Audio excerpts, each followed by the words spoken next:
Apart from conventional sectors like chemicals, textiles, and automobiles, the 10th edition of Vibrant Gujarat Global Summit 2024 will focus on emerging manufacturing sectors like green hydrogen, semiconductors, space technology, manufacturing, and electric vehicles. A senior state government official said.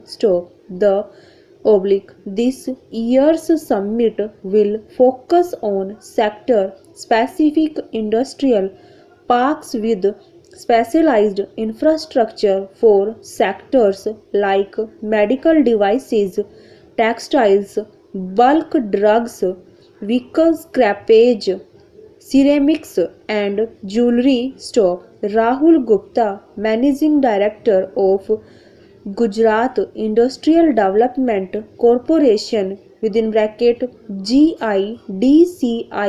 said. According to him, the focus on specific infrastructure is necessary because the development of general infrastructure like roads, railways, water drainage systems, and street lights do not fully fulfill the needs of specific industries. Stanza.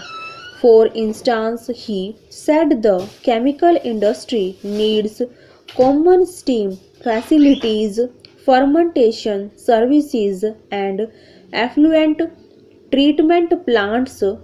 Such common infrastructure reduces the cost of production and helps the industry to become competitive in national and international markets.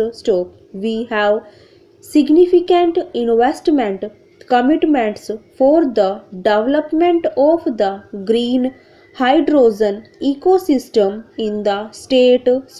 During our last delegation visit to European countries, their 2B2 MOUs were signed with the companies in these countries. These MOUs including B2B MOUs by Welspun Group and Kiri Industries with German companies, he said. Stanza. A delegation led by Gujarat Chief Minister Bhupendra Patel will be visiting Japan and Singapore from November 26 to December 2.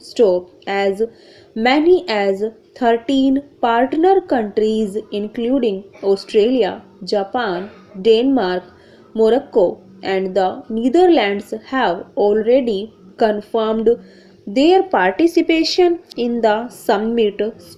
India's economic growth in the current financial year would be a positive outlier in the world, the finance minister said on Tuesday, but added that among the downside risks to growth is high inflation.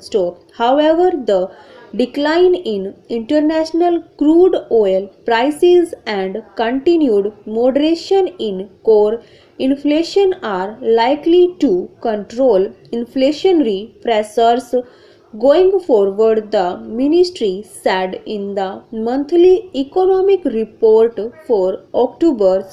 Reserve Bank of India has also indicated that any further tightening of monetary policy will likely occur when transmission is closer to completion and if the situation warrants, the ministry said. Stanza. Inflationary risks have kept both the government and the RBI on high alert, it added. It said fuller transmission of the monetary policy may also temper domestic demand. The Indian basket of crude oil prices averaged $83.93 so far in November, compared with $90.08 in the fall. In inflation was mainly due to the decline in core bracket non-food, non-fuel bracket close inflation, while food inflation in October remained the same as in September. Core inflation fell to 4.3% in October from 4.5% in September. Over.